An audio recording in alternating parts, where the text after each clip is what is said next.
Welcome to our pod, and by that I mean on Wednesdays we read. I'm Hannah. I'm Laura. And we are two best friends who do a deep dive into a new book series, one book at a time. This week is a pretty special one because we are closing out the plot of The Stone Sky as we break into the earth. Breaking the Covering earth. the broken You really earth. threw me off there because you're like, this is a really special one. And I was like, what's happening? I don't know. Like, Was the is there a final guest? episode where we I were talking missed about the it. plot. I Laura really knew got what the topic of the confused. conversation was, and she was still like, "Ooh, it's important." I've really gotten confused because I'm like, did I forget something? Because I thought this was just plot number 3. It is plot number 3, but it's the final time we're going to be doing a deep dive into the plot of the Broken Earth trilogy. But before we get into it, Laura, what are you reading, watching, and or enjoying? Okay, so as you know, I have been part of Team Before We Go blog's SPFBO team. Mm-hmm. And so I recently read and reviewed Runelight by J.A. Andrews. Let me see if I can pull up just a little synopsis here. But it's a really good fantasy book. It's extremely long, I will say. And my main issue with the book was the pacing of it because I think there's a lot that in my mind could have been cut out because there were times where I was reading and I was kind of like, was this necessary? It seems a Got little it. wordy at times. But again, it's like a super long book of like 700 pages. So that was my struggle for this book was the pacing got to be a little too slow and at times, and then other times I thought it was like going really fast and I was like very much in it. But for the majority of the book, I would say overall I really enjoyed it. It starts off extremely strong where there's this group of siblings who discover this box that they're unsure what it does, and one of them goes missing when they're Ooh. like in the midst of discovering this box. And it's called the Enigma box. And it ends up that these two siblings spend the next like 20 years or so trying to figure out where their sibling disappeared to and kind of the mystery surrounding this box. Well, then another sibling ends up going missing, and the What an remaining enigma. one. Yes, the remaining one, Kate, she is in a situation where she is encountered by this elf who Ooh. has the box in question and lets her know that her other brother had gone missing. So it's really like an interesting dynamic, and I think that the world building and everything was excellent. Very good world building, and also I'd say the relationships between the characters were really spot on too. I thought that the sibling dynamics were played out pretty well, and also it's got a lot of found family dynamics too that I enjoyed. If you want to see my full review, you can go over to Before We Go blog, but I would highly recommend this book. Um, if you like fantasy and can handle like a really long jaunt. I'm planning on probably picking up the next book in the series if I can, like bring myself Pace to read yourself. another 1,000 pages. Another But I brick, will. as we call them in at my house. It is a brick, but it was really enjoyable. I was kind of surprised by this one because it was one that I very much was like, yeah, I'll go ahead and read that. I like the cover. So because I was trying to just kind of like go off of like no vibes, picking what books I was going to read as part of the team. So I was really surprised by this one. I had not read any of J.A. Andrews' other work, but really, really liked this one. So I would recommend it. And then I Fun. also read Orbital by Samantha Harvey. And this one, I don't know why I kind of thought it was going to be a sci-fi, but it's it's a short book. I listened to the audio and I think it only took me like a couple of hours maybe. It it wasn't that long. I think it's a novella, but I would say it's more of a lit fic because it's this very like unique view of astronauts like up in space thinking Oh, I about their own recognize this lives. cover. Beautiful cover. It's a beautiful cover. I really thought it was going to be sci-fi, but it's a lit fic, I would say, of Mhm. and a discussion of like the things that like kind of existential crisis moments that we're all having, honestly. But these people are up in space on this station and they're trying to like go through like normal life questions and what life's going to be back like when they go back to Earth and all of these things. So I thought it was very interesting, and I really like that one as well. So I would also recommend that. I know some people were kind of hard on it because they're like, "Oh, not a lot's happening," and I'm like, I It's think a that's Man not the. Booker Prize. Oh, isn't it? Didn't it win the Man Booker? I have no Uh, idea. it won the Libby 2024 recommended it. Booker Prize. So, like, I Okay, think people know it should. I mean, many people should know that it is an award-winning novel. So, but also it's okay, going to be more lit fic.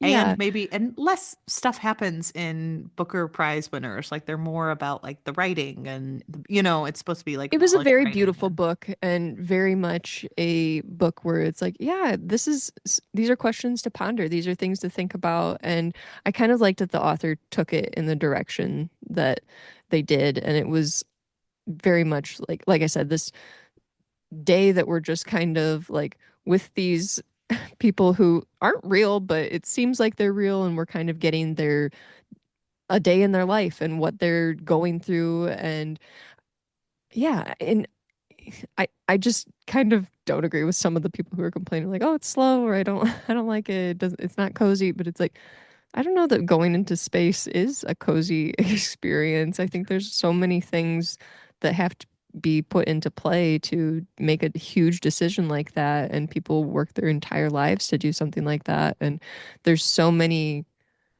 different things to consider. And I just thought that the author did a great job of making me care about these not real astronauts that I was like, oh, okay, I really am kind of invested in what's going on with them. So yeah, I would recommend it, but who knows what other people, if you want something that's like fast paced and everything, this isn't your book. But if Yeah. you like lit fic, if you like kind of that, like, let's think about this type of book, this is Yeah. this is for you. I'm also caught up on Abbott Elementary, I'm and not. So no spoilies. gosh, you need to get caught up I know I because sometimes have moments where I'm like, I'm not in the right mental health space for joy, which is terrible. But like, I'm like, really, oh yeah, sometimes I have a hard time but you just can handle watching. trauma. Yeah, I handle dramas. Like No, I Hannah's said reading, watching. trauma. Oh, trauma. No, it's more like I have to have like really ridiculous thriller slash, Okay, like my Law and Orders of the world where I'm like, gotcha. I can't handle joy, but I can handle murder. I can handle Elliot Stabler being No, I'm watching ridiculous. the real Law and Order right now, so I Oh, can got you. handle Jack actual. McCoy. He's not around yet. It's still Ben Stone.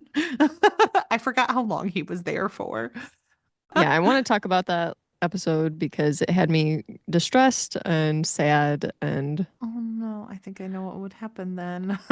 no, I hope you don't. But yeah, I do want to talk about it. And then I watched Mufasa, Mufasa. Mufasa, and Mufasa, Mufasa. that's pretty good. I Okay. I didn't watch the other live action lion movie, The Lion King. I did watch that one, unfortunately.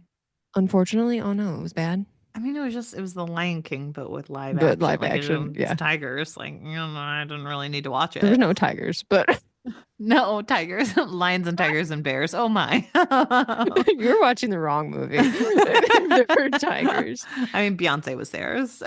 I will say though, okay, so obviously the remake live action probably had not really any new songs, or maybe they had like their one token new song, but the music in Mufasa was really good. And I really like the music. And I was thinking about it and I was like, you know what? They have like absolute bangers for all three of Oh. the Lion King movies because Lion King, Deception, yes, Lion King 2 has some disgrace. amazing music. He asked for trouble the moment he It's came. fantastic. I can see that zebra singing it. Deception and outrage, disgrace, for It's so good. shame. It's a great. That's a banger. It's a great movie. I mean, Kovu Honestly, is that a whole very sexy movie, lion. that whole Like, movie was great. And yes. so I was kind of like, you know what? Mufasa kind of had vibes of that to me, where it's like you're getting this story told of Mufasa when he's younger, and it's like cutting back and forth. And I'm like, you know what?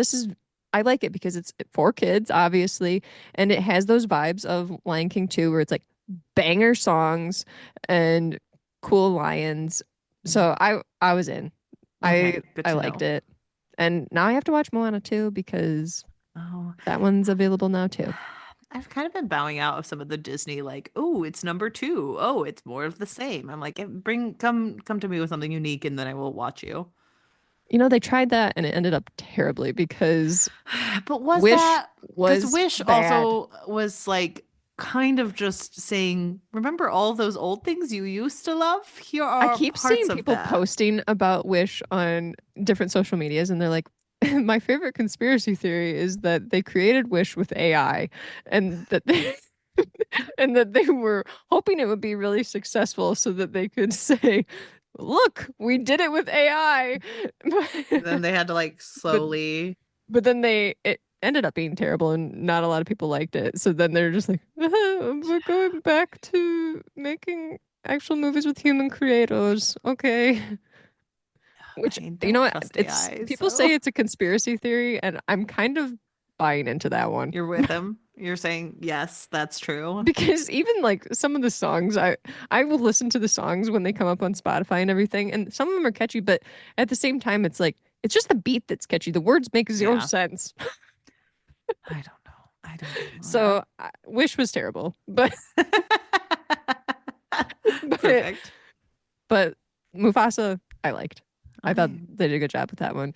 And there's been so many people talking about Mufasa on social media that it just kind of cracks me up that people are so invested in the relationship of two fictional lion brothers, which makes me laugh a lot. You're an adult. Why do you care this much about I mean, I Mufasa do and kind of Taka? care though. I Mine was is more, engaged with the movie, so I can't yeah, say anything. is fair. I think sometimes I get annoyed when people like try to rewrite stuff and then I get nitpicky, and that's my Mm, problem. And I know okay. that about myself, so I can recognize like, oh, these are two, lion brothers, but I get sick of like, oh, we have to look back when they were friends, and I'm like, they could have just been shitty brothers all along. I didn't need this. Like, I mean, they kind of were. So, yeah. Oh, okay. That's good to know because I was worried that they're just like, oh yeah, they were best friends until they weren't, and I'm like, I don't need that I mean, story. it's very predictable, but again, kids, it's for Yeah, kids. I mean it is for children, so I will say though, so the other thing I've been really enjoying is tons of YouTube. I've just been on YouTube like a lot lately, and it's been my new favorite thing is watching these videos where I think mostly they're on Wired or Insider, where they bring in experts who will rate the accuracy of different uh, events in movies or in yeah, TV. And I those really will get enjoy you. those type of movies. Like I'm just it's one of those things where I'm like, I can't peel my eyes away from the screen if I'm watching one of those movies and I'm like, I knew that wasn't a correct poison. Like they were talking about like poisons in the one and like the accuracy of some of them. And they mentioned like the scene with Cersei from Game of Thrones. And I was like, I knew it. That couldn't have been a real poison. It's like, Laura, nothing is real in Game of Thrones. It's all fake. But yeah, I really have been loving those types of videos. And they had one where they had an animal expert like rate the accuracy of like animals fighting in Mm, movies and TV, okay. and they had some images from Mufasa, and they Oh, said that those fights were actually very accurate. oh, So beautiful. yeah, if people were wondering like, do lions actually move around like that? Yes, they do. They did their homework with the accuracy of the lion's movements and their fighting. So now I you know. was I was curious, so But I really enjoy like the swordplay, like accuracy ones or fun videos. Yeah, I've been liking all of those. Hannah, nice. what have you been reading, watching, and or enjoying? So for reading, I finally finished it. It was like it's hugely popular at the library. So I listened to like the first two thirds of this and then it went away for like months and came back to me. But I was a teenage slasher by Stephen Graham Jones. I've listened to a lot of his horror. I really like this one. I feel like Stephen Graham Jones is someone who shines when he's talking about the slasher fiction. Like sometimes when he goes more horror, it doesn't work as well for me. Although I did love What do his you think is the line between slasher and horror for so you? slasher is usually less like it's hard to there are like certain rules that have to be followed in the slasher. Like a lot of times it's like the innocent girl lives until the end. You have certain stereotypes where like a woman who is sexually promiscuous dies at the beginning. And it's much more into like you have one murderer who is going through and killing people for a reason, where like horror is more like some kind of being or dark force is doing it.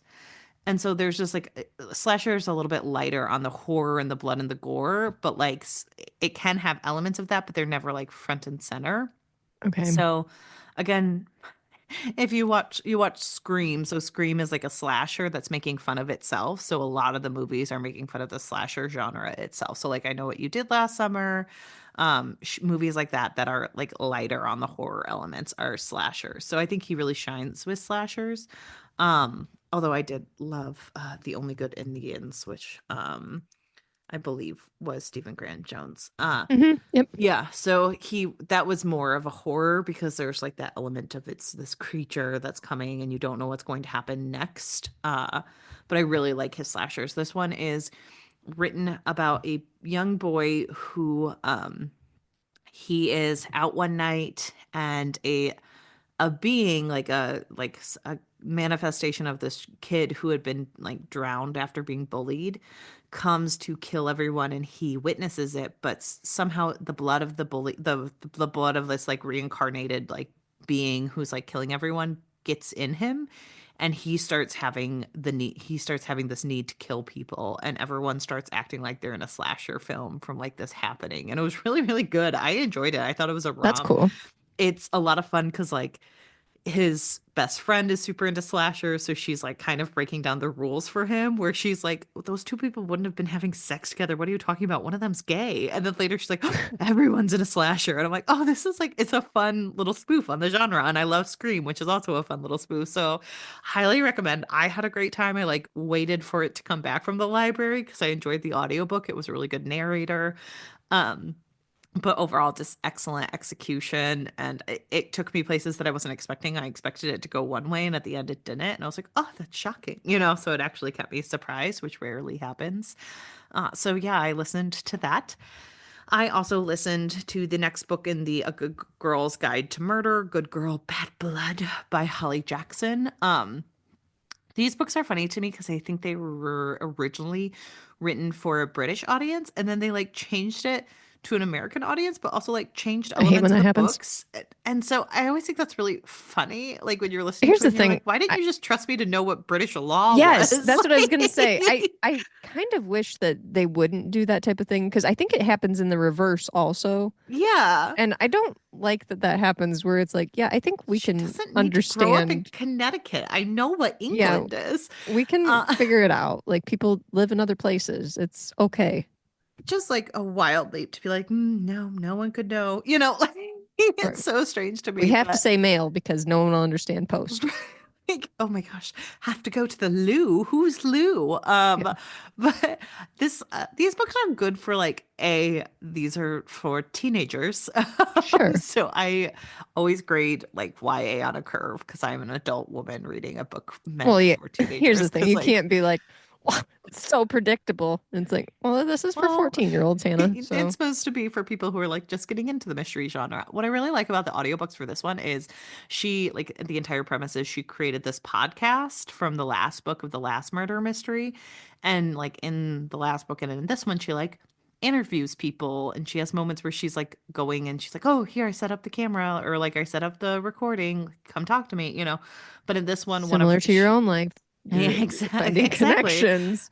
Except sometimes they were like, here's how you set up a podcast. And I'm like, that's not how we do it, but okay. This seems But too easy. We're doing something wrong. what do I know? Laura does all my editing for me. So she's kind of like reeling from the events of the last year. Her last mystery like kind of came a little bit too close to home, so she doesn't want to do anything. She's like, oh, this is a one-off podcast to show this like true crime case wasn't what it was, and this person was wrongfully convicted and all those different things. Small spoilers, but it's at the beginning of the last book that that's probably what's going to happen. But then one of her friends' older brother goes missing, and they ask for her to use her resources to help find him. And it is just as messy, just as chaotic, but it's a good romp of a time. I would say like it.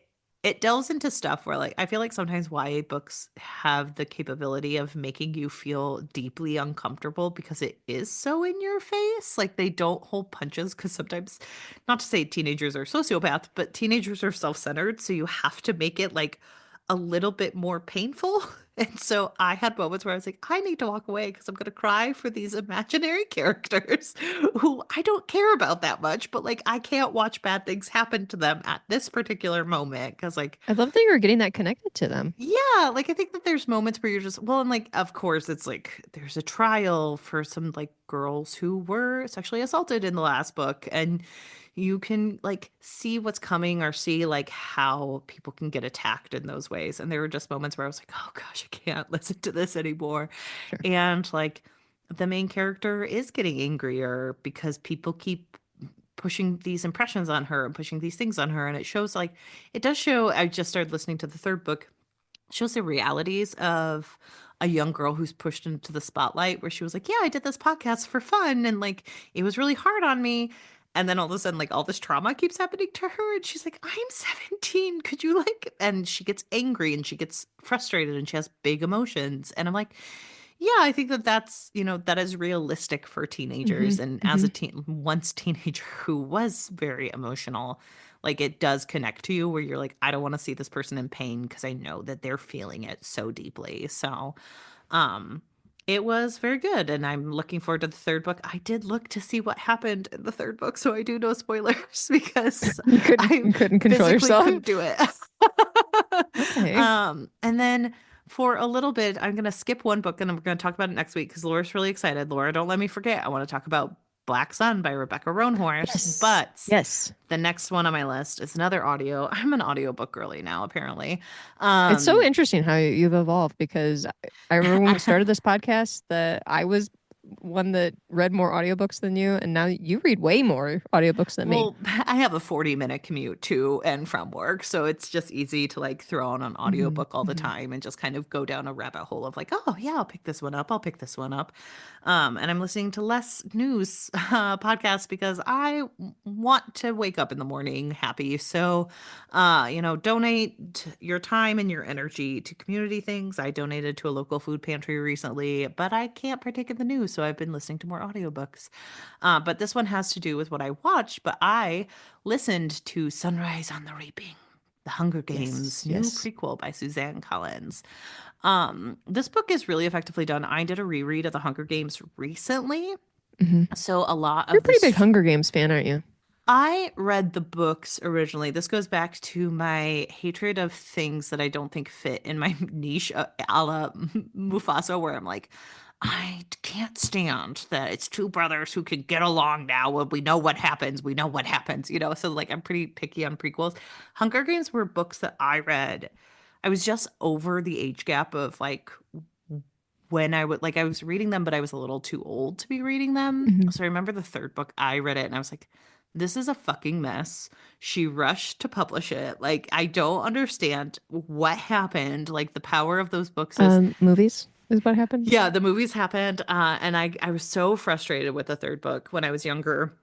And I also famously was Team Gale because I didn't like Peeta that much. I You know thought what? he There were was a lot of people who were Team Gale. until he became a war criminal. And then I was like, well, Yeah. I think she'd like it to me as someone who had liked him up until that point. I had a moment where I was like, it feels like she wanted us to not want them to get together. And I get Hmm. frustrated when the author is trying to convince me that her way was the right way. And I'm like, you should Sure. just trust us. He didn't need to do the things that he did, spoilers in Hunger Games. But I was a huge Team Gale fan. I realized as an adult that I like books where the two people want to be together. And when I reread the Hunger Games, there always seemed to be like hesitation coming from Katniss, and I was like, well, Mhm. I don't want you to be with someone who you're hesitant to be with. And Peter, it always felt like he was way more into her than she was into him. And I was like, well, then why would you be together? It just doesn't make sense. Um, So I but just looked it up when these books came out. So the first one came out in 20 or 2008. The next one was 2009, and then Mockingjay was 2010. And I know I specifically read all three of them in 2011 because I remember being in college. yeah, I was already 19 by 2010. So like I think I was also in college when I read these because they were like just coming out. So I think it was around 2010, 2011 that I read them as well. But so I reread them and I think I became a bigger fan on reread because I realized how deep they were when in high school I was like, or in college, I was like, yeah, these are fine, but they're for children, you know? So I became a huge fan after listening to Tatiana Maslany's version of the Hunger Games. I think I'm a big stan now, but I have actually never seen the third and fourth Hunger Games movie. But I've never actually finished Mockingjay Part 1 or 2. So I don't know if I'm a That's fan of the interesting. movies because I was really, really bitter when they came out because it was during the era of Part 1s and 2s. And I thought it was a cash grab and I was uninterested. I So mean, yes, it is a cash grab. Uh, I heard that they were actually better than the book, though. So, I yeah, would have I to also watch did them. enjoy Mockingjay, the book, but my thing was I was obsessed with the Catching Fire movie, and I still Mm, think that that is maybe one of the best movie adaptations from a book.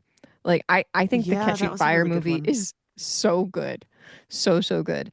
But I don't know that I would say like you have to watch Mockingjay, especially if you've held out this long. I don't know.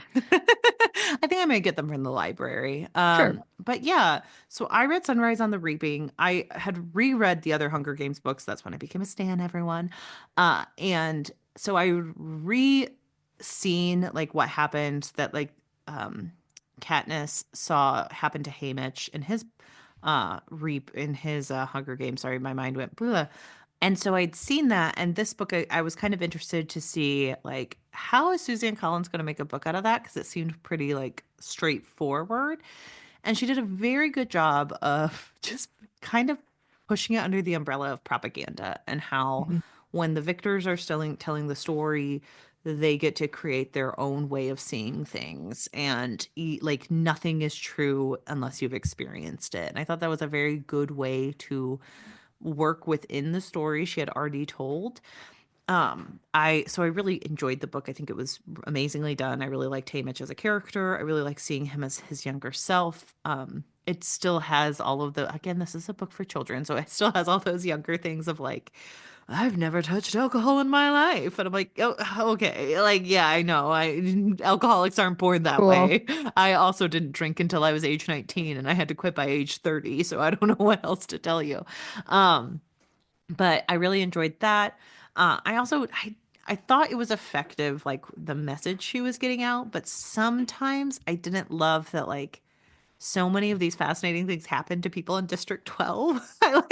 I get why it's the Haymitch story, so like it has to be about District 12, but like I've read the prior book and that also has like heavy District 12 vibes. And I'm just kind of like, there are like 11 other districts. I'm sure something is interesting and happening in It's those kind as of like well. whenever, do you ever get this like weird feeling whenever people like talk about the United States from other countries and they're like New York California and City. New York City and it's like other places exist. Yes, like that is kind of, I think I was just a little bit bitter where I'm like, I get it, but like, and like they have to put in those things of like, and I get it, like it's a prequel. This is standard for a prequel. I just get frustrated with them where it's like, oh, he has to be best friend, like slightest of spoilers. He has to be close friends with Katniss's future father, and it's just like, I don't need that. I don't need that fanfare. It's just not for me, but I also understand why it's there, where You it's know like, what? well, we're supposed to see I the parents occasionally, before all of this stuff. I shouldn't say occasionally, I often love it when there's a character tie-in where it's like, oh, they were in another book. No, I like mentions like that, but I don't need like, oh, they have this distinct relationship. I'm like, no, I Oh, want them okay. mentioned in passing. Like, I'm fine. Sure, sure. But I did really like the book. I think that was like my nittiest of the nitpick is like I'm a little sick of like everything in spectacular happens in District 12. And it's like, well, there are many others. And like it just didn't quite feel like the original Haymitch character, but I think that that's my own interpretation of it, and I don't think that there's anything wrong with being like, no, this is a fantastic book and it's amazing, and I do think Mhm. people should read it. But that led me into my watching because we at my house watched The Ballad of Songbirds and Snakes of the Okay, other I really book. want to watch it. It's really good. I enjoyed it. It was a fun time. It's nowhere on streaming right now, so you have to get it from like a local library. Don't know why. This book just came out. Whoever had I think it's streaming on rights. Stars. Oh, is it on Stars? Okay, maybe that's, I don't know if I have access to Stars, so maybe that's why we didn't see it. I got the But 99 cent per month thing on Black got Friday, it. so that's why Okay. I have it. And they always advertise it to me, and I'm like, you know what? You're right. I probably would like this. It was a very good movie. They really crammed the entire, like it's a long book and they crammed the whole thing in there. Like they did not take Wow. out very much. They took out like one character who had a longer arc. But overall, I was really impressed with what they did. But it was a very funny experience because this is a very song-heavy movie, and as you know, Santino Fontana spoke all the words. Which is So, mind-boggling. He is a singer. so I will never let this bit die. But as we were watching Sunrise, or as we were watching the Ballad of Songbirds and Snakes, any time Lucy Gray sang a song, after it finished, I would go, now imagine, if you will, Santino Fontana speaking these words. I did it after every song. And honestly, the bit was funny the entire time. I loved that bit. So that Did you was watch it alone, or were you watching it I with the was other I was household watching it members? with the other household members. So my husband didn't enjoy the joke as much because he came in halfway through, so he didn't get that it had been a long running bit. But Husbands never enjoy the joke as much. but his sister, every time I was like, now imagine, if you will, she would go, I honestly forgot. And it's important to remember anytime Lucy Gray finishes a song that Santino Fontana spoke the words to that song. So yeah, that was, and I enjoyed the movie. I thought it was a really good movie. It had a great bit. It is frustrating when you're watching someone who you know is going to be incredibly evil because every time he almost dies, you're like, but you could have died. But imagine if If it's just, only if only you just in a hadn't. world where And at one point, he like shaves his head, and we're like, "Ooh, the Nazi imagery is just right there Mm, for you," because he was a very blonde-haired, blue-eyed, very buzz-cut man. Like, yeah. uh, as someone with, and before anyone comes at me, as someone, I have like thick red hair, and you know what I wanted? Rory Gilmore bangs that went straight down. And you want to know what my hairdresser said no to? Those bangs, because I couldn't pull them off. So sometimes you Your have hair's certain too thick. hair that you can't have a certain style. And I would say that if your hair is that blonde with those icy blue eyes, a buzz cut does not become you. So please don't do Hmm. it. Okay. Um, I'll rule that's that out. that's for Laura specifically. Everything. I don't I don't have icy blue eyes or light blonde hair, so it doesn't apply to me. But yeah, I thought the movie was really good. It was really effective. And then, for my dramas right now, I'm watching The Good Wife. So Julianne Margulies is at her best. But yeah, that is it for me. So let's dive into the Stone Sky. The Stones guy, the last section. Oh, it's finally here. So in chapter 11, we come up to the node station out of the ash with the other Castremans, and we're kind of looking BA. And obviously, like the people there, they start firing crossbows at us because they're like, who are these people? These Yeah. seem dangerous. And especially when we come out like with the music in the background and everything, the falling ash. This is just like such a cinematic scene for me that I can't help but like picture like a big like musical moment if this were a movie. But and Mashish ends up putting this Taurus shield around us so that we can all get closer. And because we're not able to do it, but he's not as skilled as we are. And then we go and We're we just really kind of, judgmental for someone who can't use our magic well, anymore. yeah, for sure. Because then we just go and sit until the Yeah. fighting's done. Right. So I we, get it. Like, it's always hard when you're like, I am the most important person in the world right now, so I can't fight, but also I'm just gonna go Mhm. sit over here and pout about it. Well, it's such a funny thing too, because like even as we're like walking up there, we're like, you gotta put up a Taurus or Mashish. And then when Mashish does it, we're like, we would have done it better, but whatever. So then we just go and sit over at the side until the fighting's done. And we find Yika inside the gates, and she's looking at a goat, and everyone's kind of like standing around this goat that's in this paddock because we're like, what the heck? Like there's actually animals. There's like chickens and stuff in here. Like nobody's Laura's seen. goats have made an appearance. And so nobody's seen this goat in a long time, and or a goat really in a long time. And Yika tells us to make sure that they don't kill the doctors that are within here because they're the ones who know how to take care of the node maintainers. And we tell Esne that So then Esne like asks us like, what are the chances that a doctor would kill a node maintainer? And we're like, pretty slim considering like things would be pretty rough if that happened. So the rifting is like filling up the sky in like this giant line of volcanoes, and Tonki is like, I want everyone to be scientific about this and call it the pyrocumulonimbus or whatever it is, which is hilarious Donkey. that she's being that ridiculous about it. Yeah. But most people end up just calling it the wall, and it may become the season of the wall, which, if that's like a thing that like if there's been the boiling season and all these things. So this may be the season of the wall. Mhm. And we figure out that Castream basically needs the node maintainers to survive Renanis Yeah. and a replacement when they die too, which is pretty bleak. So when the fighting goes down, like it dies down, we go to Yika and the node maintainer because she needs to know the price that she has to pay. And we decide to face it again because we need to see the whole truth of what origins Mm, are, right. which is such a hard thing, honestly, to have to reface and reface and reface these truths about like our own existence. Hmm. So the node station is like fully stocked, which is great because everyone gets fed and Yika like puts guards at the station and around the goat so that nobody, well, the stills get ideas. Hmm. And she also puts up monitors at the showers to move people through them. And Hmm. people are like crying and having a really difficult time. And so they're trying to just like, It's so true. It's so hard to watch all this, and like, yeah, the city is awful. So yeah, I mean, it's helpful, but it's very bleak to see it in person. oh, for sure. It's just the devastation of the end of the world. And so after we shower, we kind of people watch for a bit and we're taking it all in. And Lorna comes to talk to us, and we tell him that if we can shut down the rifting, that he may not need to keep the node maintainers. Hmm.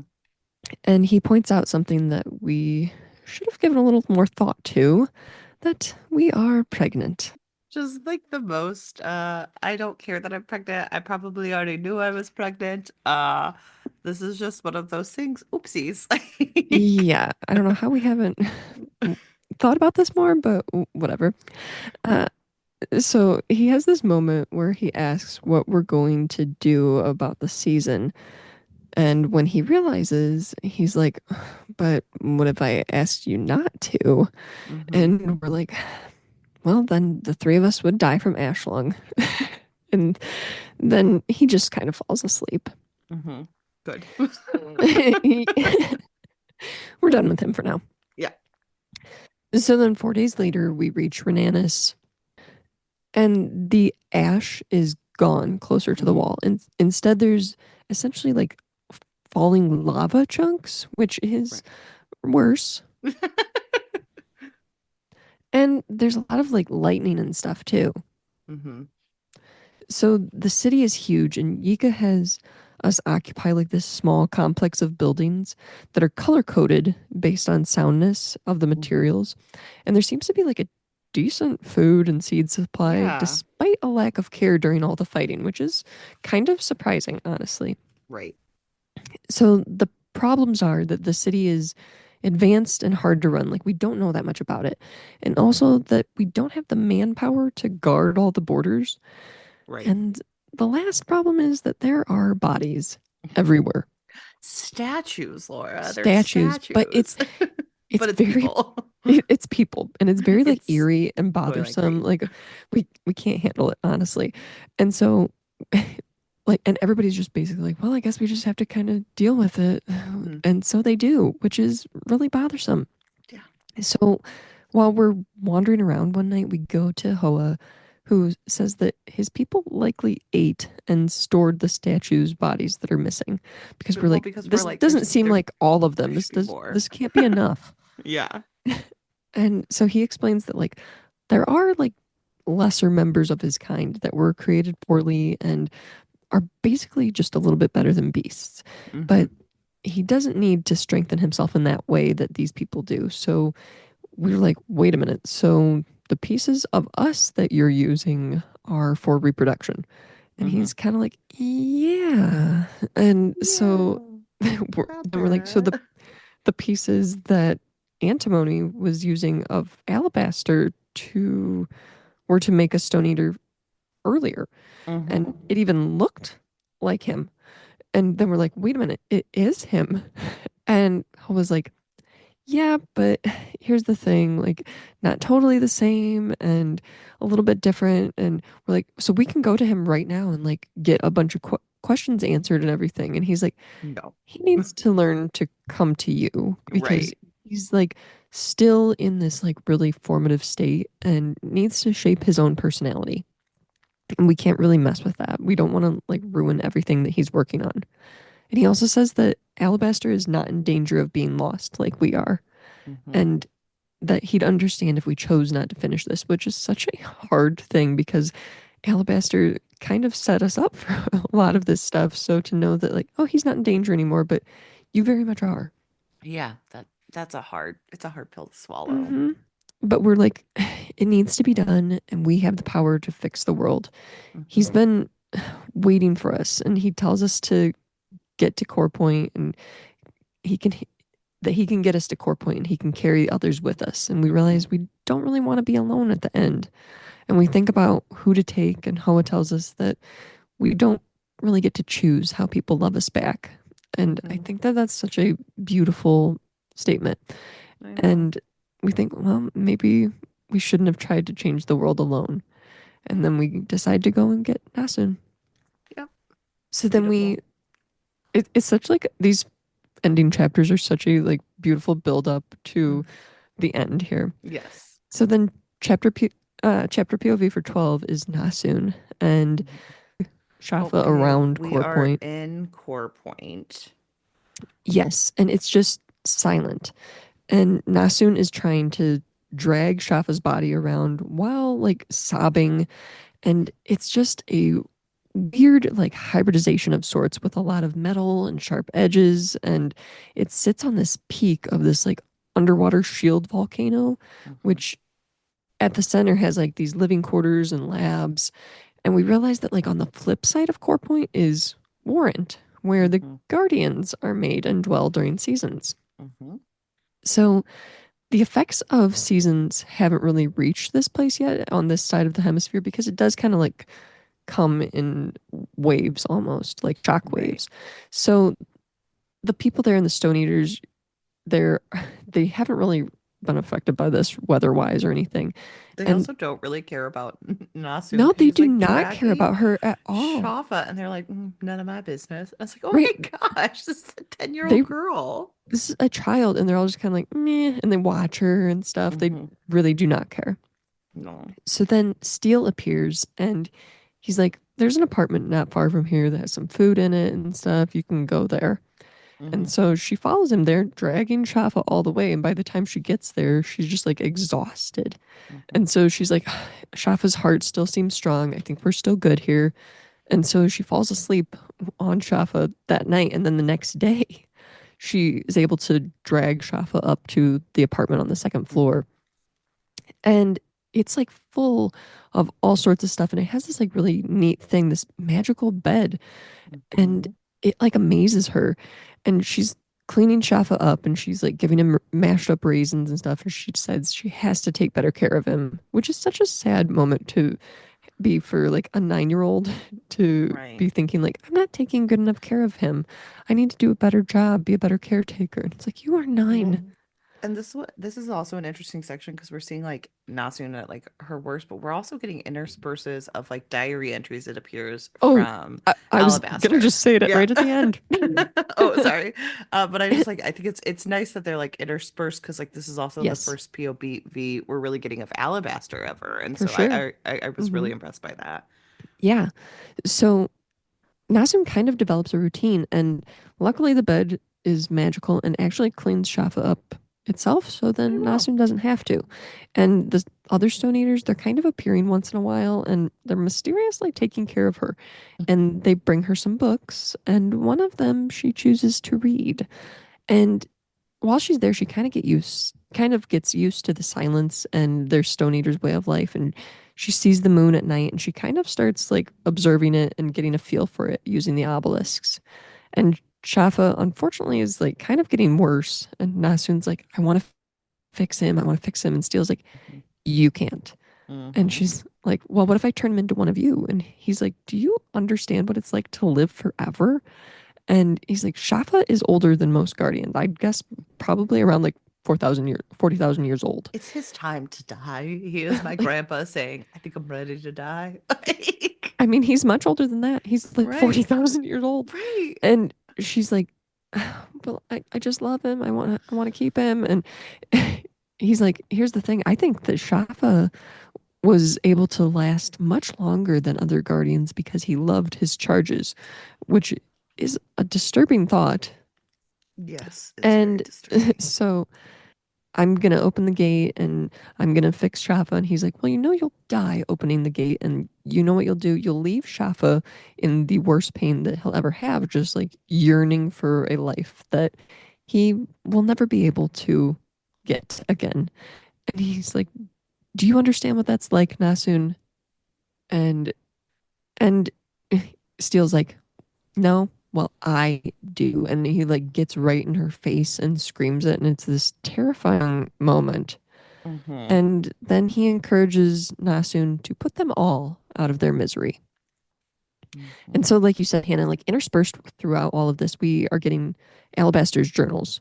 Hmm. And they're heartbreaking because they're his experiences, like discovering some of these secrets and telling us about his feelings for Cyan. And he just deeply cares for her and is Yes. working through like all these complicated emotions and grieving and everything. And it's heartbreaking. Well, because it's a section right after he lost Koru, really. Like this is the moment he got taken Yes. here. He's all alone. And so we're seeing like a very raw piece of him as like in his own Hmm. solitude. For sure. And also just like discovering some of these secrets and everything, it's very hard to handle a lot of Yeah. that, addressing your own trauma. So then in the next chapter, Syl and just zero.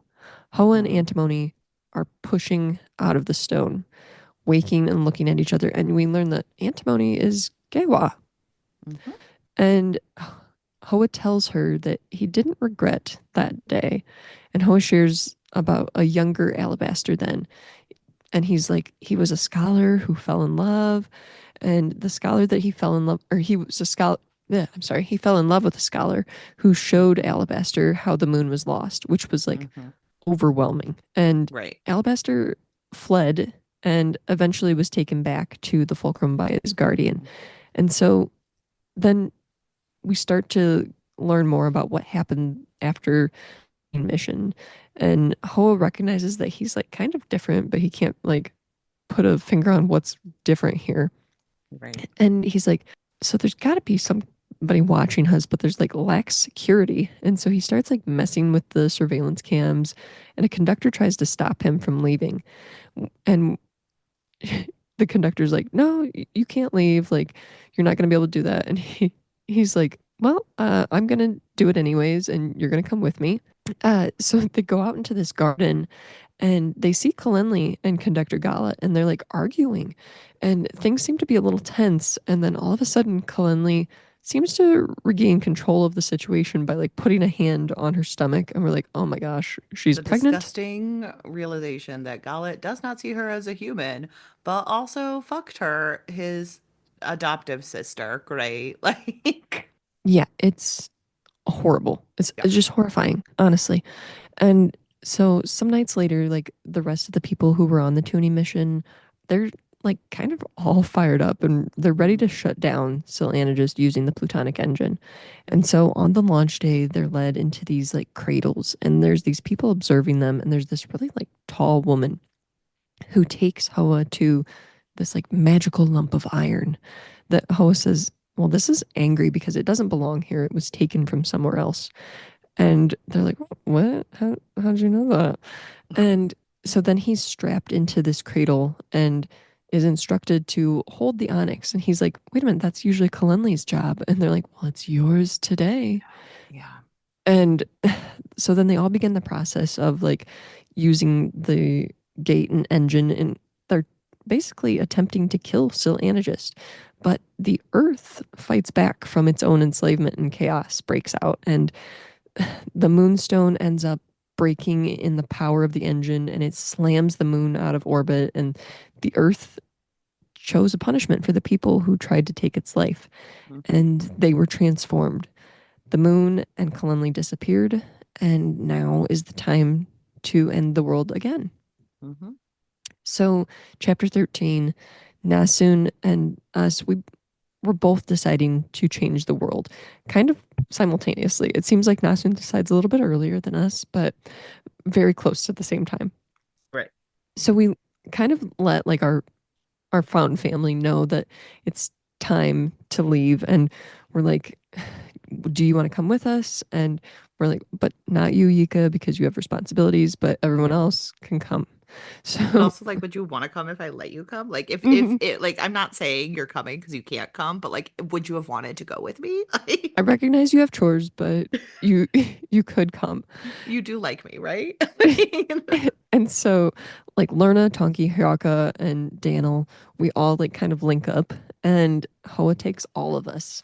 And so then Nasun is followed by these stone eaters and has 27 obelisks there at core point, and she starts connecting all of them. And Shafa actually wakes up, and he's not really himself, and he soon like vanishes through this like opening, which like has He is Nasun child screaming. called, or not, sorry, he is it chapter oneing all over this, where all of a sudden he shows up like it, and I was freaked out. So that was wild. He's having a lot of like very disturbing moments in this last chapter, honestly. Yeah. And so we are traveling through the earth with all of this, and we sense the activation of the obelisk gate, and we're like calling out for Nasun. And as we're like traveling through the world, the other stone eaters are attacking Hoa. Hmm. And so when we come through to the surface, we see the moon, and we're like, oh my gosh, there it is. Like it's creepy whiteness. We don't like that. And so then we How many times have we not liked creepy whiteness? a lot. I still don't. So then we realize like, where's Lerna? Oh my gosh. But we basically have no time to mourn. The other people in our crew are like, well, we kind of knew this might be a one-way mission, like that we weren't going to be coming back. And so we're like, okay, well, that is wonderful. And All Hoa was right. like, I tried, but there are stone eaters down there It's who like, want you you know all what? dead, so they took I was him. being attacked. So unfortunately, that's that. And so Hoa also tells us that Nasun is in Warrant. And Hmm. we quickly find out that Warrant is like this terrifying like wasp's nest, like holding all these guardians in like a coma-like state. And Shafa Hmm. finds his way to this like big wide chair, and the earth removes his core stone. Right. Well, And because the Earth was definitely controlling him because, well, he's being weird. He absolutely, says, "Hello, little enemy," to Nasun, and that's supposed to tell us that, like, because ooh, Father Earth has taken control of Father his Earth body. knows that Nasun is a threat. And Hmm. so he Father Earth is like actively targeting Shafa, the thing that Nasun loves, Hmm. and trying to remove that. And so Father Earth does this, and we realize that Nasun is willing to sacrifice humanity for Shafa's future. Hmm. And then there's this other like pylon opening, and we see that Nasun climbs out of it, and she's like, "Hi, mom." And it's this terrifying moment because we're like, okay, she totally was expecting us to be here. So then, chapter 14, we're just like kind of shocked at the sight of Nasun. She's a little bit taller. So we're a little bit shocked at the sight of Nasun because she's a little bit taller. And it's not much, but like we haven't seen her in a long time. So it's like kind of throwing us off. And we're kind of just thinking it was going to be the same little girl we knew. But so much has changed. And she tells us, she's like, my guardian needs help. And we're like, oh, okay, what can we do? What can we do to help her? And she's like, he needs help. And when we kind of hesitate, she's like, well, I'm going to use the obelisk gate. And we're like, well, that will kill you. This poor 10-year-old has a moment where you're just watching her, and she's like, the second her mom hesitates, she's like, "Oh, of course, my mom would never help me." And it's like, oh, this poor child has Yeah. so much trauma. Like, So basically, what she does is she uses like this blend of magic and orogeny to push us away, which is hmm. very impressive, honestly. We And have no so, idea how she does it. no. And so we see Nasun like trying to connect all of the obelisks, and we also sense this network of guardians too. Mhm. And so we try at first like fighting with Nasun and using the onyx to disrupt the obelisk gate, ignoring the moon. Yeah. And we just use, or we eventually just give up because we Yeah. have nothing that we can use to basically fight her.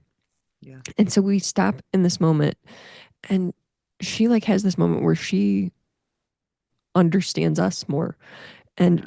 she then basically breaks down and she uses the onyx to catch the moon and end the seasons. Mhm. She accepts it. She's like, yes. Which is such a hard decision for this small child because like there's a lot of emotion in this section where we're sitting there being like, our daughter loves Shafa. She loves this person that like we don't trust. But like I never taught her how to trust me. I should have. I was her mother. And we have like her just saying like I don't want Shafa to die. I just don't want him to Right. die. And it's heartbreaking. And She so she sees us like crying and that's the moment that she's like, "Oh my gosh, my mother, like this is she's important." actually been through a lot too. Like, And like wow, she knows I that never we're thought about that. dying and we let go and we let her have a moment of peace. And that's when she's like, Hmm. oh my gosh, my mom's not fighting me on this. She's just happy I'm here and she's proud of me. And that's when, Hmm. like, it's a connection that she needed to have because she hasn't had it for the longest time. That's why she entrusted Shafa so much. And she catches Absolutely. the moon. I will say though, like the Y/N to whether or not I should do this, that took me out of it a little bit. Where it's like I that was a little too video gamey for me. I read a book called Y/N and it was about someone's obsession with someone they wrote fanfic about. And so I was like, Oh, why really? N? Like, Oh weird. no. So then we go to the coda, and Mhm. the moon is back, and the obelisks basically kind of just start dropping, Yep. with the onyx basically just gliding off and slowly disappearing into the sea. Well, and And it's the only one. Everything else is like, we will return to Father Earth. They just like go towards the hole and fall in, which is a yep, very funny thought. yep. Like, And it honestly kind of makes sense that like all of these things just kind of return to the earth after right. all of this infighting and everything, you know? It's Oh, very we poetic. forgot that like as who we like kind of took out all the guardians. Like we like made that Yeah. decision because it was something that like we could use It was their a power power and source. their magic to Hmm. bring the onyx to us all the way around the world. And so we had Yep. used all of them. So Which I don't know if we feel bad about that or I not. don't. I mean, they live I a mean, long life. They are my grandpa yeah, saying they're I'm like ready to 40,000 die. years old. Like, It's yeah. okay. And it doesn't sound like they were living too much of a life. No. But Tonki goes to Nasun and sits next to her, and she is sitting next to us, Hmm. a lump that is a dead body, Yeah. which is rough. And Shafa is still alive somehow. Like through it all, Shafa is What else skis? still alive. There's only one or there's only two constants, death and And Shafa. Shafa. So And so he goes to Nasun and holds her, comforts her. And so then Hoa and Antimony and Steel, we learn are actually go okay. ahead. So Hoa and Antimony and Steel are actually Gewa, Hua, and Renwa The OGs. from the Still Anagus chapters, actually. And Yes. so Renwa was the one that had a lot of conflict with them, which makes sense. And so they end up going into the Earth and make an agreement with Father Earth to end the seasons. Hmm. And then, Shafa does eventually die. And Yeah. Nasun has Hoa explain the agreement with Father Earth. And he's like, there's no danger anymore. Right. And so he has to explain it all to her, like, there's hostages and all this stuff, and you can take the VMO back to the stillness. It's gonna be Hmm. okay, and I'll give it like enough magic for or enough power for 6 months. So take your time whenever you want to leave. And she's like, I just don't know what's gonna happen to us. And he's like, what do you mean? And she's like, Origins. I don't know what's going to happen to Origins. Well, it's sad because like she's not really Origin anymore because she's expelled so much power that like She her kind of hand had turned to stone and she left yes. it at our body as like, a representation. But and so Hmm. like Hoa has this moment of like, oh, she still sees herself as Origin, even though she doesn't have the powers and the manifestation, which is a beautiful theme in a book. So, Yeah. Well, and she's also just like dealing with this whole like what a difficult thing to deal with knowing that like your mm, entire life you've grown up being this person that like everyone hates and then that identity is taken from you and yeah, you have all this trauma still related to that identity and now you're no longer associated with it. right. So such a difficult thing. Yeah. And she's like, well, people killed us and hated us when they needed us. So now what are they going to do that they don't need that? And we have Hoa has this moment where he's like, oh, you're not really an origin either, but okay, you won't need them. And Right. she's kind of quiet and she's like, well, with the end of the seasons and death of the Guardians, it's now going to be like possible for origins to eliminate stills if they want to. Mm-hmm. And not, or I'm sorry, Hoa says this. Yeah. And Nasun's like, well, that's terrible. And he's like, well, it's That's still also just the way the true. world Like, that's works. Like, kind of what happens. imprisonment and lynching was never the only option. I do love Right. that theme right there. Yeah. And so he's like, there's different choices that have always been possible. And Nasun's just kind of grieving. And so she's like, well, they're not going to choose anything different. And Hmm. so Hoa's like, well, they will if you make them, kind of giving her the option to be like, you can be the change. You know what? Right. You did so much. You can be the one to change the world. Yeah.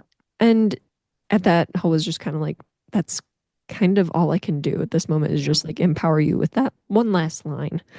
And And Hoa so has like a moment where he doesn't really care that much about Nasu. Like he like cares, but not he, really. Where he he's like, I'm willing to cares, have the but conversation, but in this section, he's like, weeks or months pass, but I don't know. How long he, does Shafa live? Not my business.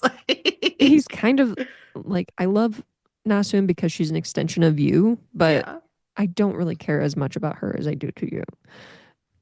not my business. So yeah, it's kind of one of those deals where he's like, yeah, well, I'll just leave you with those final words, Nasun. And so yeah, he does kind of go and he's like, well, a bunch of time passes, not sure how much. The season's gonna get a little worse while they travel again and everything, because the moon's just kind of resetting things. You know, things are gonna get a little bit worse before they get better, but they Ties. will get Yeah. better. Hmm. And so then one day, a deep fissure where he has put us in a geode splits and hisses open, and we rise from its halves and start to slow and cool into a natural state. And we have these locks of roped jasper and skin of striated ochre marble. And we have like laugh lines and a mouth with striated layers. And he just kind of watches us. And we say to him, what do you want? And he says, only to be with you. Hmm. And we say, why? And he says, because that is how one survives eternity or even a few years with friends and family, moving with them and moving forward. Well, and there's also kind of a hint that we might be of the lineage of Kalani, I believe, because he talks Kalenli, of yeah. Kalenli, Yes. yeah, because he does talk about in a section like, well, she has her children, she has multiple children, and then they descend, and now we're here with you, or something like that. I think it's Yes, that was in hinting the that Still that's Androgens chapter that I yes, did not get into all of no, that because it got very complicated and I no, didn't think it I would did. describe it well. But I do think that that's like a nice, like resounding, like we don't have to get into all the details, but like that we're, short on time. But um, yeah, I think like that's an important for he's like, oh, friends and family, like you are part of a line that I love, and Yes. that's why I loved you. And I'm like, oh, Well, that it makes also makes sense. sense that he would have this deep connection to us because we're Yes. related to Kalenli. So, yeah. And so then he says, yeah, friends and family. And we're like, to which I am to you. And he's like, both and more. We're just beyond being friends of family. And we say, we want the world to be better. And he says, let's go make it better. Hmm. And it might take some time, but just like that, we say, let's get to it. Right. Well, and in the ending, he's also like, that's why I've been telling you this story to remind you of who you Yeah. are. And I was like, oh, that's like the perfect way because it's not like, oh, we've come all this way and the narrator was me the whole time. He's like, the narrator Hmm. was memories the whole time. So I Yep. was like, oh, I like that. It's just kind of refreshing her memories. And I think the way that this book ends is like such a fabulous like telling because I think when we're in the first book, it's so fast paced and everything, or even like all three books, things get so fast paced and we're kind of taken out of the fact that this is a story. Yeah, that we're exactly. actually just getting a retelling of events. We're not Yeah, actually in the events themselves. exactly. And it's interesting to like end with like someone who's like, well, we have all the time in the world now. When like at the beginning Hmm. it was like you have no time. Like It's this like is the you, end. this is the end of the world. Yeah. So, So yeah, but it really is the end of the world, and it's time for change and time for better. yeah. Laura, thank you for your rendition of all of the Hannah, what plot did you think of the chapters. series? I loved the series. I mean, it's a 10 out of 10 series for me. This is For so sure. beautifully done. It crafts fantasy and sci-fi and dystopia in such a unique way. I think Yes. you and I have read quite a bit of fantasy over our, years doing this Mm-hmm. Mm-hmm. podcast. And this is like one of the best, and it shows like what we can do. I'm so impressed with N.K. Jemisin. Not a Oh my word is gosh. like unused. Like these books are not chonkers, in my opinion. Like I think people could say that, No, but I I mean don't it was think like so. 300 and some pages. Um, I wouldn't consider it to be like an overwhelming like scary book either. No, I think it's really well crafted and it's a beautiful look at like modern day dystopia because we're looking at things Yes. like the moon and climate change in ways that like Mm-hmm. we haven't always. So I think Yeah. she just brings a fresh perspective that's just beautifully done. I love the look at mothers and daughters. Yes. Too many fathers and sons, more mothers and Yeah, daughters there's because too like many fathers and sons. I think that Jemison does do an excellent job, like writing relationships. And I mhm. also just really appreciated throughout all the books, like the woman's perspective throughout Yeah, this, that I think was told a really via man, unique. but unfortunately, Bahoa seems one of the good ones, I mean, but it's not necessarily like we assume that Hoa is a man, but it's kind of like Hoa's maybe like a little beyond gender. right. But I do think that one of the things I appreciated the most about this was like the female perspectives that we get throughout the series because like Cyan and Asun and Nasun and Demaya, they were all just such interesting perspectives. And Right. even like getting some of Yika and like Tonki and some of these other women, it was just like very unique views on womanhood and what it means to be a woman in difficult times. Yeah. No, I 100% agree. And I loved, and I feel like with the perspective of you've already read these books, I think it's one of those books where it's like you could start over at the beginning and learn Oh, something new absolutely. every time and read them like once a year and be pretty happy with the Oh, experience. So, absolutely. I think there's so much to take away from this too, especially when you like start getting into the fact that these were written by a black woman and like mhm. taking into account like the deeper meanings of all of these things and Yeah. how this is not a story of just, you know, stone eaters and other races of people within a Hmm. fictional land. This is definitely a wake up call for us as humans here on Earth to recognize, like, oh, what is the part that we have played in colonization and putting Yep. down and basically enslaving other people and Right. not respecting their culture and their being. I have one. I color code my tabs. I have been tabbing this book. Usually it's only two Yes. different colors because too many colors and my mind won't work and they'll forget them. But I You know have what? That makes one. absolute sense. Like I can't be bothered to remember five, but I will remember two. And light blue is for Nasun and dark purple is for world building or like Asun, Nasun. But I do have Mm. one pink tab that I think is the theme of the book, and it's Hoa taking control of the Onyx, and it says, so the Onyx yields to me now because it senses at last I too have known pain. My eyes have been opened to my own exploitation and degradation. I am afraid, of course, and angry and hurt, but the Onyx does not scorn these feelings within me. Yes. It seeks something else, however, something more, and finally finds what it seeks nestled in a little burning knot behind my heart. Determination. I've committed myself to making of all this wrongness something right. And it says that the Onyx wants justice. And I think that that's just the Yes. theme of the entire series. I think Yes. that's a beautiful distillation. And I was so impressed when Hmm. like I read those words. I was just, yeah, it was gorgeous. Yeah, absolutely. I think that maybe my biggest regret about like covering these chapters is like this book, especially. I feel like I probably didn't give as much justice to when I was covering the plot sections just because I've been very busy and everything, and that's on me. But I I think Next that year, more Dresden during Cope months. yeah, that might be easier. But I think that these Syl Anagist chapters were incredibly deep and like Hmm. hard to describe, honestly. And Yeah. there's so many themes that come specifically just out of those chapters where we're getting the setup of how we got to where we are Yeah. and Hoa's background and role in all of this. Well, maybe down the line we can do a bonus episode on Selena just alone because I think that Yeah. that's it's an amazing Yeah. structure and beginning to this because it just feels so much bigger and she uses just such a small amount of space Yes. to show just this giant world that we're living in. So it's very impressive. And we'll talk more about it next week Yeah, too, we because will. I think there's tons of themes that come straight from within the Syl Anagist Yes, chapters. So, exactly. So join us next week, all, as we dive into the themes of the stone sky. Thank you so much for listening today. Please make sure yes. that you're rating, reviewing, and subscribing. It does look like there's a Spotify feature now where you can text us or comment on episodes. So please do, make sure Yes. you're reaching out. We'd love to hear from you on your thoughts on these books before we dive into the theme so we can talk about that. But you can I do always that. appreciate the feedback, and we've gotten some feedback on Discord, and I am going to try and implement some of those things. I've just been so Yes. busy. I'm so sorry, Yes. listeners. I've just been very busy, and I promise I will look into implementing some of those changes.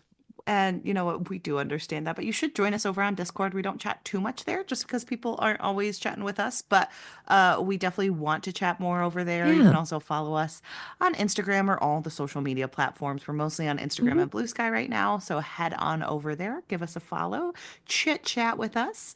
And for a little And bit of tell a housekeeping, friend. we do have our themes episode next week. But after that, our bonus is another indie intermission showdown. We're going to be doing another knockout round this year as we figure out where social media is going. Yeah, it's kind of hard to know where the best place is to vote at this moment. Yes. And because of that, we're going to do a knockout round, but we want to give you time to read the next book, whichever Mhm. one we choose. So we're actually going to do our Oathbound coverage the next month after that bonus episode. And then Yes. we will do Indie Intermission because it is an Yes. intermission. And we're going to do that before we dive into another book series. And Hmm. Oathbound is one book that recently came out. So make sure that you're Hmm. getting reading that because It's so although good, these people. It's books so are good. not chonkers, Oathbound is. So make sure you're getting Oathbound is that so started. good. It's a I brick. and it's yeah, it's a fun It's good, brick. but it is a brick. So make sure you're getting that done. We'll post that up on our website as soon as we can.